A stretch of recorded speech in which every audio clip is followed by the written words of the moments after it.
Good afternoon, everybody. It's Valerie here again, coming to you part 2 of the question to my good friend Kara's answer. I did say to her that it was like a rather large answer that I had and that I would love to give it in full. And I think because what has touched me in this week is how widespread burnout has become, and I would love to offer a space for dialogue as to why this is happening at an epidemic level. Hey Tess, how you going? So yesterday I touched on basically the inverted pyramid, almost, if you like, of why burnout happens, and that is we make our purpose these things, how we're seen as a person, how we relate with others, and what we're doing in our work. So when we make this our purpose, we're actually not guided by a deeper sense of meaning. We can be quite reactive, and basically we start to listen to everybody else. And when it's inverted, that then gives us a sense of who we are, and we actually get disconnected with this. So today I actually want to offer a little bit of thinking about the idea of purpose and why I think it's causing such a big problem for us to get our head around why the antidote to burnout is one part looking at our deeper purpose. So allow me to present something that I prepared earlier, literally just 5 minutes before I went live. Okay, this is becoming a lecture now. So what I want to say is that psychology has a deep history in philosophy. And part of our roots is actually comes from Viktor Frankl, and that is his quest to understand human suffering, of course, in the midst of his own suffering.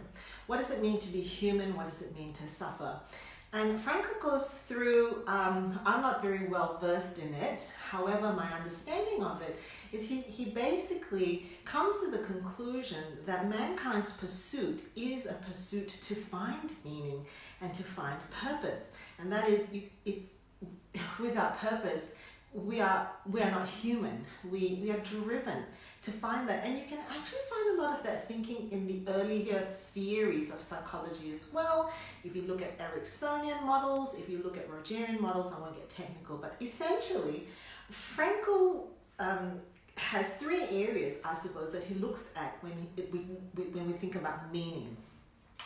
A meaning can be expressed through creating work or doing a deed. Meaning can be derived from experiencing something or encountering someone. And number 3, meaning can be derived from an attitude we take toward unavoidable suffering.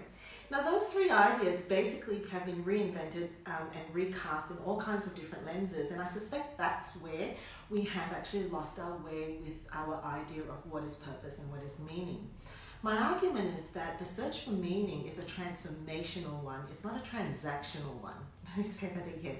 The search for meaning ultimately transforms us. It's not meant to be, I will derive meaning from what I do. It's not meant to be transactional, or I will derive meaning from, the way that my kids turn out, or, from input-output type thinking. So the first thing is that meaning is supposed to be a reflective quest of transformation, seeking, and really it is about the meaning we attach to the things that we experience. Now fast forward to some of the modern day theories and research. This is not meant to be exhaustive, but fast forward, we see the same principles happen when we study communities after disasters. The study of post-traumatic growth, what happens when people actually go through traumatic events and go through a transformational process towards a post-traumatic growth space. And what do we see as being some of the characteristics of post-traumatic growth? Well, there's a deepened spirituality. People seek to find meaning, a why, a purpose, something that they can stake their grit, or stake a sense of, this is why I'm here. This is the purpose of what I'm here to do. They also have a greater appreciation for life. So I take that as also being a greater sense of being aware of the here and now. They have reclarified priorities. It causes us to actually think about what is important in life, and a deeper connection to others. So we often find in post-traumatic growth stories, particularly with communities that have experienced natural disasters, people come together, they tell the story, and they rebuild and they reconnect with themselves. And so you can actually see that humanity's quest to remain resilient in the midst of suffering is kind of innate. It's the meaning that we attach to it and what happens after that helps us to clarify what our purpose is. Now, when you've had that transformational reflection, and I'm not meaning transformational as in tomorrow the bad things will disappear, not at all. I think Frankl's whole point is that bad things don't necessarily disappear. A lot of times we can't change the difficulties that we see. It's got to do with the meaning that we come to ourselves. When you actually go through a transformational process, can you actually see the bottom of that? What I've written there, I'll just bring it up a little bit, is that it then impacts our attitudes. Now, modern day psychology, this is where we tend to sit in at the moment in psychology. I'm not sure whether we all understand how we've arrived at these points, but essentially, you've gone through a transformational experience, you make meaning of the world, and then you adopt or you recast certain attitudes, such as acceptance, radical acceptance, being able to accept that things are difficult, things might remain difficult. There are things in this world and in this life that are not easy. I can accept that without needing to push further. Having self-compassion, for example, being able to let go of the critical messages that we might have of ourselves, being able to accept and have compassion for just being who we are and being enough. Things like contentment, things like releasing, letting go, not letting the negativity and the swirling thoughts stick with us. So in actual fact, when we've done the deep work of transformation, or at least starting to take the steps of figuring out for ourselves some of these deeper connections and questions, we then get, and sometimes it happens in reverse. I'm not saying that it's, A plus B equals C. But one of the things that we start to look at and adopt are renewed attitudes. Now, with renewed attitudes comes renewed goals and directions. For example, this is where we might see that in some of the values-driven theories in psychology, or the ACT type things, even books these days are asking us to investigate 5 or 6 really important areas that have been found to be important for us to stay connected with the work that we're doing, with the people that we're connected with, and our attitude towards difficult things. But 5 or 6 areas, and they're usually things like our physical health, our relationships, our work goals, our life goals, our growth goals, our recreation goals, our spirituality goals. So there might be 5 or 6 different goals or directions that we might have.